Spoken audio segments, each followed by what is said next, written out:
2020년 8월 미국 미시간주 사우스필드에 거주하는 티메샤 보샹의 가족은 뇌성마비를 앓고 있던 티메샤가 호흡곤란을 겪자 911에 신고합니다. 이후 출동한 구급대원들의 심폐소생술 등에도 반응이 없자 구급대원들은 응급실 의사에게 연락했고, 이 의사는 구급대원들이 제공한 정보를 토대로 티메샤가 사망했다는 결론을 내렸습니다. 그런데 놀랍게도 장례를 준비하던 장례식장 직원이 티메샤가 살아있다는 사실을 발견했고, 티메샤는 뒤늦게 병원으로 옮겨집니다. 티메샤가 8주간 혼수 상태로 간신히 생명을 연명했지만 결국 8주 만에 정말로 사망하고 말았습니다. 다시 일어났으면 좋겠는데, 꼭 살아났으면 좋겠는데, 그런 희망도 없이 그저 상여길을 떠나야 하는 극한의 슬픔이 나옵니다. 우리는 남편을 잃은 여인을 과부라고 부릅니다. 부인을 잃은 남편을 호랍이라 부르고요.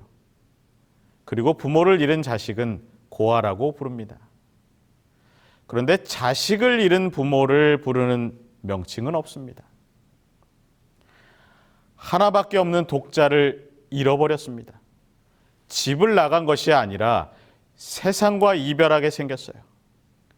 어머니는 깊은 슬픔에 빠집니다. 이 슬픔에 예수님께서 직접 찾아오십니다. 누가복음 7장 13절과 14절 앞부분입니다. 주께서 과부를 보고 불쌍히 여기사 울지 말라 하시고 가까이 오사. 예수님께서 가까이 오십니다. 나인성 문 앞에 여느 상여와는 다른 한 상여 행렬이 나옵니다. 엄마 혼자 상주가 되어 동네 사람들과 함께 울며 상여 뒤를 따르고 있습니다. 상여의 무리는 언제나 슬프지만 이들은 누가 봐도 더 극심한 슬픔에 눌려 있었습니다. 이때 예수님과 무리들이 그 성을 향해 가다가 이 장례 행렬을 만납니다. 왜 하필 예수님께서 이때 이곳에 나타나셨을까요? 이 사건이 예수님의 생애 중 그냥 우연히 일어난 사건일까요? 아니요. 결코 예수님의 사역은 우연히 있을 수 없습니다. 모든 사건은 필연적인 하나님의 섭리와 계획 속에 진행되고 있습니다. 시대의 소망 311쪽에는 이렇게 말씀합니다. 그리스도께서는 우리가 있는 곳에 찾아오신다. 예수님은 계획을 갖고 섭리 속에 찾아오시는 분입니다. 우리가 있는 곳에 찾아오기를 기뻐하시는 분이세요. 그런데 오늘 말씀에 예수님께서 가까이 한 곳은 어디였습니까? 무엇이 있었죠? 네, 장례의 행렬, 시신이 들어있는 관 가까이로 가셨어요. 가까이 해야 아무 유익이 없는 부정한 것입니다. 누구든 가기 싫어하고 떨어져 있기를 원하는 그런 자리에 예수님께서 가까이 가셨어요. 병든 사람, 소외당한 사람, 죽어가는 사람, 오늘 말씀처럼 심지어 죽은 사람을 가까이 하신 것입니다. 왜요? 예수님은 생명이시오, 능력이시오, 사랑이시기 때문입니다. 예수님이 초대받으셨던 잔치자리를 기억해 봅니다. 첫 번째 초대받았던 혼인잔치, 두 번째 초대받았던 마태의 잔치, 최후의 만찬까지 모두 주님을 필요로 하는 잔치자리였습니다. 포도주가 모자란다거나 바리새인의 음모가 있다거나 죽음을 준비하는 자리였죠. 늘 문제와 고난이 있는 곳이었습니다. 그러나 어느 장소든지 예수님께서 가까이 하시는 곳에는 기적이 일어나고야 말았습니다. 예수님께서 가시는 곳에서는 언제나 하늘의 복이 가득했다는 사실을 우리가 먼저 기억해야 합니다. 다시 돌아와서요. 여기 관 속에 죽은 젊은 청년이 있습니다. 외아들, 아주 귀하고 보배로운 존재예요. 꿈의 상징이요 희망의 상징이었던 청년이 죽었습니다. 이 청년이 죽음으로 그를 키우던 어머니의 꿈도 사라져 버렸어요. 오늘을 살아가는 우리 인생의 모습을 여기서 발견하게 됩니다. 매일 바뀌는 세상의 여러 가지 상황, 살아가기 힘든 세상에 우리의 기대가 허물어지지는 않았습니까? 우리의 꿈이 사라져 버리지 않았습니까? 희망을 걸고 있던 나의 일들이 다 실패하지 않으셨습니까? 그래서 이제 이 청년처럼 나는 이제 이 사회에서 매장되는구나라고 절망의 생각이 들지 않으십니까? 희망이 될 만한 조건이 사라지고 기대할 만한 근거들이 다 없어져 버리지는 않았습니까? 여러분, 슬퍼하는 그 어머니에게 다가가셨던, 죽은 청년에게 다가가셨던 그 예수님을 기억하시기 바랍니다. 긍휼의 눈, 측은한 눈, 한없는 사랑의 눈으로 죽음의 절망에 빠져 있는 저와 여러분의 곁으로 여전히 찾아오시고 다가오시는 사랑의 예수님을 바라보고 경험하게 되시기를 간절히 바랍니다. 누가복음 7장 14절입니다. 가까이 오사 그 관에 손을 대시니 맨 자들이 서는지라. 예수님이 손을 대십니다. 예수께서 장례 행렬 곁으로 오시고 청년이 누워있는 관에 그 손을 얹으십니다. 사람들이 의아해합니다. 인간의 손은 어떻습니까? 인간의 손이 닿는 곳마다 부정이 난무하고 그 손이 닿는 곳마다 살육과 폭력과 속임수가 가득 차 있지 않습니까? 더러운 손으로 뇌물을 주고받고 남을 손가락질하며 이 손으로 피를 흘리는 바로 죄인의 손이에요. 인간의 손은 닿을 때마다 상처받고 아픔이 있고 피 흘림이 있습니다. 반면 예수님의 손은 어떤 손입니까? 생명을 창조하신 능력의 손이요, 죽은 자를 살리시는 생명의 손이요, 그리고 곧 십자가에 못 박히실 구원의 손이었습니다. 예수님의 손은 생명을 창조하고 구속할 능력이 있으신 전능자의 손입니다. 죽어있는 자를 일으키시고 어둠을 걷어내시는 손이에요. 어둠을 걷어내신 예수님의 손이 청년의 관 위에 닿는 순간 어떤 일이 일어납니까? 예수님의 손이 그 상여에 닿는 순간 반사적으로 그 상여의 행렬이 그 자리에 멈춥니다. 제가 군에 있을 때 행군을 하거나 구보를 하거나 하다못해 식사를 하러 함께 가다가도 그 부대의 대장님을 만나면 그 자리에 모두가 멈춰섭니다. 그리고 차렷하고 지나가실 때 다 같이 경례를 합니다. 근데 참 부담스러운 멈춤이에요. 이 사람을 답답하게 하는 멈춤입니다. 달갑지 않은, 싫은데 억지로 멈춰야 하는 상황이 바로 그 상황이에요. 멈춰! 라고 해서 멈추게 됩니다. 그런데 누구의 제안도 아닌, 누가 먼저 시작한 것도 아닌데 동시에 그들의 걸음이 멈춰섭니다. 예수님의 손이 닿는 순간은 인간의 슬픔이 끝나는 순간이요, 인간의 절망이 사라지는 순간임을 기억하시기 바랍니다. 여러분, 예수님의 능력의 손이 우리 위에 닿을 때 할 일이 무엇입니까? 동작을 멈추는 일이에요. 상여를 세우신 다음에 손을 얹으신 것이 아니라 손을 대시니 상여가 멈춰섰습니다. 서다라는 것은 지금까지 진행되어 가던 일이 끝났다는 것입니다. 이제 장지로 가던 걸음, 시신을 파묻으려던 일을 중단하고 상여꾼들이 할 일이 없어졌다는 말씀이에요.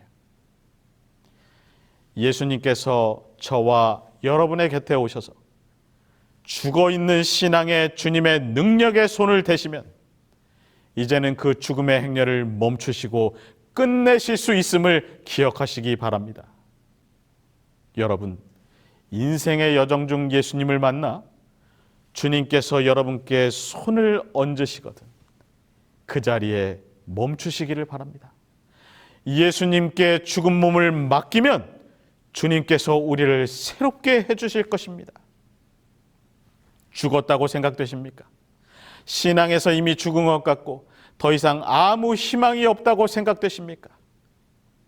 죽어 있는 나를 만지시고 손을 대시는 무한의 능력이신 예수 그리스도의 손길을 경험하게 되시기를 간절히 바랍니다.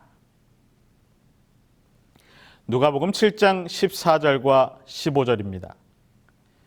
예수께서 가라사대 청년아 내가 네게 말하노니 일어나라 하시매 죽었던 자가 일어앉고 말도 하거늘 예수께서 그를 어미에게 주신대. 예수님께서 죽은 자를 향해 말씀하십니다. 관을 메고 가던 상역군들이 발을 멈추고 예수님의 행동을 지켜봅니다. 죽은 청년의 어머니도 그 울음을 잠시 그치고 예수님의 얼굴을 쳐다봐요. 그 순간 예수님의 입이 열리고 말씀이 선포됩니다. 청년아, 내가 네게 말하노니 일어나라. 시대의 소망 318쪽은 그 상황을 이렇게 묘사합니다. 그 음성은 죽은 자의 귀를 울렸다. 청년은 눈을 떴다. 예수께서 그의 손을 잡으시고 일으키셨다. 예수님의 음성이 죽은 자의 귀를 울렸습니다. 예수께서 말씀하시면 죽은 자도 들을 수 있어요. 여러분, 이 사실은, 이 약속은 우리에게 희망입니다. 영원히 산 자의 음성이 죽은 자를 향해 들리는 순간 그 죽은 자가 음성을 듣고 살아난다는 희망이에요. 절망의 늪에 들려진 희망의 소리요 어두움의 땅에 퍼져간 빛의 음성이었습니다. 무덤 속에서 썩는 냄새가 진동할 무렵에 들려진 주님의 음성이 배로 동인 채 누워있던 시체를 밖으로 걸어 나오게 만들었습니다. 해골이 뒹굴던 절망의 골짜기에 여호와의 말씀이 떨어지자 그곳에서 뼈들이 살아나는 기적이 시작되었어요. 그래서 하나님의 증인들이 되고 하나님의 군대가 되었습니다. 이것이 바로 창조의 능력이에요. 예수님은 말씀의 본체십니다. 말씀은 예수님의 실체이십니다. 말씀이 육신이 되어 세상에 오셨고 그분이 예수님이세요. 태초에 천지가 창조될 때 이 말씀이 없이 지은 것이 하나도 없는 그 창조의 능력이 지금 죽음의 권세를 향해 물러가라고 명하시는 것입니다. 생명의 주님이 사망에 삼키움 받은 한 죽음을 향하여 명하시자 그 죽음은 물러가고 다시 생명을 얻게 되었습니다. 요한복음 5장 25절에 있는 말씀이에요. 무덤 속에 있는 자들이 다 하나님의 음성을 들을 때가 오나니 곧 이때라. 듣는 자는 살아나리라.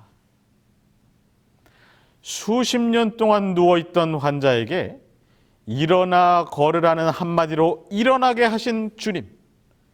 수백 수천 년이 지났을지 모를 해골들을 하나님의 큰 군대로 만드신 주님.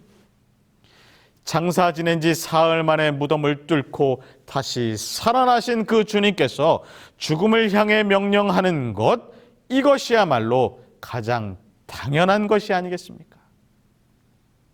여러분, 혹시 수십 년 동안을 죽은 신앙, 죽은 심령이 되어 매장지로 가는 매장 직전의 심령들이 오늘 말씀을 듣는 분들 중에 있지 않으십니까? 내가 내게 말하노니 일어나라는 주님의 음성을 들으시기를 간절히 바랍니다. 꿈도 희망도 다 사라진 채 절망과 고통의 비참한 나날을 보내고 있다면 여러분, 능력의 구주 예수 그리스도의 말씀으로 희망 가운데 되살아나시기를 간절히 바랍니다. 오늘 이 청년이 살아나게 된 근거가 무엇입니까? 어머니의 믿음이 있었나요? 아니요. 죽은 자가 관 속에서 믿음이 있었습니까? 아니요. 누가 그를 살려달라고 예수님께 붙잡고 애원하였습니까? 전혀요. 그런데 왜 예수님께서 그를 살려주신 것입니까? 예수님이 그 과부를 보셨을 때 13절에 보니 어떠셨다고요? 불쌍히 여기셨어요. 기적의 근거가 될 만한 구절은 거기밖에 없습니다. 그러나 여러분, 사실 그거 하나면 족합니다. 예수님의 마음을 움직일 수 있다면 우리는 기적을 볼 수 있습니다. 측은함의 기적을 주셨어요. 우리가 모든 수단을 다 동원해서 하나님께 부르짖는다 할지라도 주님의 사랑과 자비가 없으면, 주님의 은혜가 아니면 아무것도 이룰 수 없어요. 지금 우리의 기도가 좀 부족해도, 우리의 사랑이 좀 부족해도 우리가 주님과 만나기만 한다면 주님은 우리에게 복을 내려주실 것입니다. 이 과부가 어떻게 주님의 기적을 경험했습니까? 이 엄마는 너무 힘이 없었어요. 이제는 아무것도 의지할 것이 없었습니다. 모든 것을 포기했어요. 더 이상 기대할 만한 것도, 이제는 사랑할 것도 다 사라졌습니다. 완전히 이 여인의 인생이, 한 가정의 전부가 다 부서졌습니다. 그때, 바로 그때 주님이 일하신 것입니다.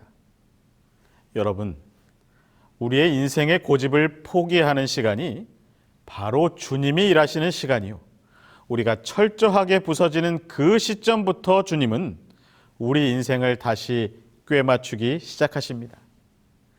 우리가 끝까지 고집스럽게 붙잡고 있던 그 남은 하나마저 포기할 때 주님께서 일하셔요.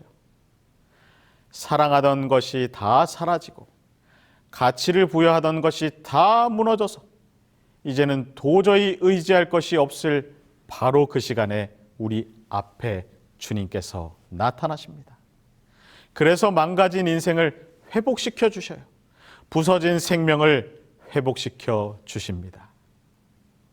시대의 소망 319쪽에 있는 말씀을 읽고 마치겠습니다. 그분은 우리의 슬픔에 동정을 느끼신다. 지난날 사랑하고 불쌍히 여기시던 그분의 마음은 변함이 없는 온유한 마음이다. 죽은 자를 살리신 그분의 말씀은 나인성의 청년에게 말씀하실 때와 같이 오늘날에도 효험이 있다. 그 능력은 세월의 추위로 말미암아 감소되지도, 당신의 넘치는 은혜의 끊임없는 활동으로 인하여 고갈되지도 않았다. 당신을 믿는 모든 사람에게 그분은 여전히 살아계신 구주이시다. 아멘. 하나님이 사랑하시는 성도 여러분, 나의 가정에, 나의 삶에 원치 않는 어둠과 절망이 자리 잡고 있지는 않습니까? 여러분의 앞에 주님께서 찾아오시어 세우시고 손을 대시며 말씀하실 때 생명의 구주의 음성을 듣게 되시기를 간절히 바랍니다. 오늘날 아무 희망 없는 세상을 살아가고 있는 우리에게 예수님은 희망 그 자체로 다가오십니다.